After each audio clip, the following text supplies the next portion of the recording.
When I first started on Instagram years and years ago, one of the things that I really wanted to do, and I have no shame in saying this, is I wanted to work with my favorite brands on Instagram. It was kind of like the fun thing to do.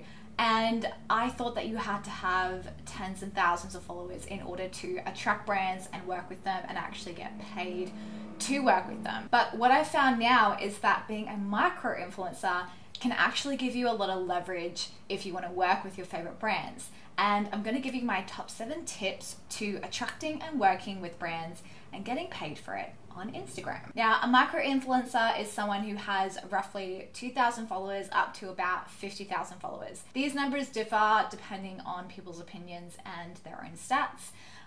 But basically it's someone who has a little bit of a smaller following. So at this point in time, I have nearly 5,000 followers. I have worked with some of my favorite brands and I actually get paid for it. So I want to give you guys some insight from my own experience being a micro-influencer on Instagram, but also owning a product-based business where we seek out influencers to do campaigns for us. So without further ado, here are my top 7 tips.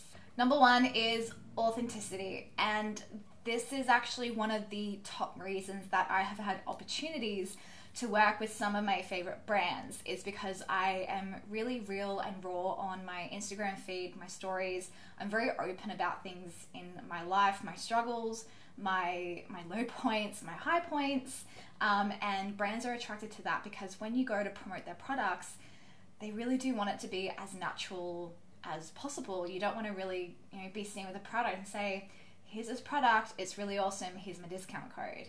It's got to be more intimate so that your audience feels like it's natural for you to promote this product to them. So I feel like authenticity is kind of like a no-brainer, and the only way that you're going to, I guess, remain authentic to yourself is to be yourself. Be weird. Share with people when you're having a shit day. Share with people the things that you're going through, that you're struggling with, because that's what people resonate with the most. Tip number 2 is create good quality content.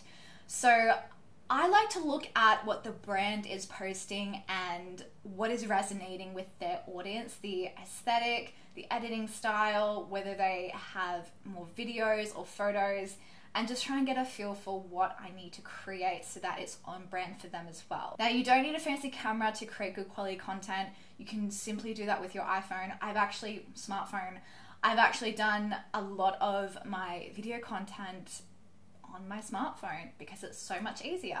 But I would highly recommend to also learn how to edit your photos and your videos in a way that is professional and fun. The other thing I would recommend is to learn how to edit your photos and your videos well. So that means knowing how to use Lightroom and maybe Premiere Pro if you use Adobe. I love these programs and they're just going to help you bring the quality of your content to the next level. Tip number 3, if you're reaching out to a brand, or if you're a brand reaching out to an influencer, please use the platform of email. Not only is it more professional, but you're more likely to actually get a response. So for example, if a brand emails me on Instagram and I'm not following them, it goes into my request folder and it kind of gets pushed down the priority list unless it's something that I am like really, really interested in. So if you want your proposal to be read in a timely manner, make sure that you email the person. And that leads me into tip number 4, which is being a good communicator. So if you're either the influencer or the brand and you're emailing the other party, make sure that your proposal is straight to the point, there's no fluff, and you actually say what it is that you are looking for. You want to avoid as much back and forth as possible because people just don't have patience all the time. And you want to make sure that you follow up really promptly, so within the next, say, 24 to 48 hours, and get a contract signed. Being a good communicator and responding promptly will help to build that relationship with either the brand or the influencer. Tip number 5 is know your worth. So, gifting versus paid. Here we go. My opinions on gifting is it should be determined on a case-by-case basis depending on what the product is. In my own experience, things that I have been gifted where there's no contract, there's no deadline for me to post, unfortunately it gets pushed down the priority list. mainly because I have other paying clients as a photographer, but also other paid influencing campaigns, which take priority over a gifting collaboration that has no deadline.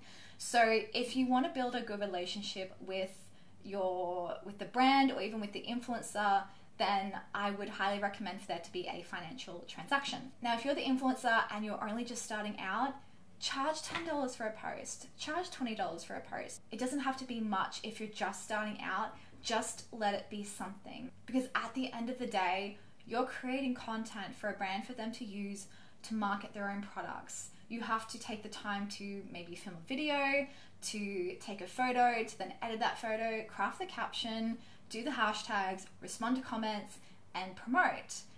And that shouldn't all be done for free. Like I said though, it really depends on what the product is, and use your discretion as the influencer as to what kinds of products you would be willing to do a campaign for free. And if the brand comes back to you and says they don't have the budget for it, then maybe it's not the right fit. Tip number 6 is over deliver. So we're all about creating a good relationship with the brand here. So what that might look like is an extra story here and there, another post after the campaign has ended. If you truly love the product and you want to build a really good relationship with that brand, give them something else. Give them an extra photo or an extra video or something. And tip number 7 is create for the brands that you already buy. So if there is someone that you really want to work with on an influencing basis and you already buy the products, you use it in your everyday life, post about it on Instagram.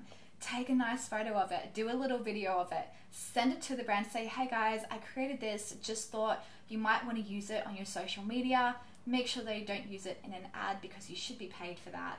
But send them the content that you've created, and you never know where that relationship might lead to. This is how I've landed some of my own campaigns. Is I've actually started out buying the product and I've fallen in love with it. I continue to post about it and the brand is like, oh, well, she's got a tight-knit following. Maybe let's ask her to do an influencing campaign. And I have to emphasize that being a micro-influencer, you can use that as leverage, because usually we have a tighter community, we have a closer relationship to our followers. People may be more likely to reply to a story and DM you. There are so many conversations I have in my DMs about products that I show on my stories.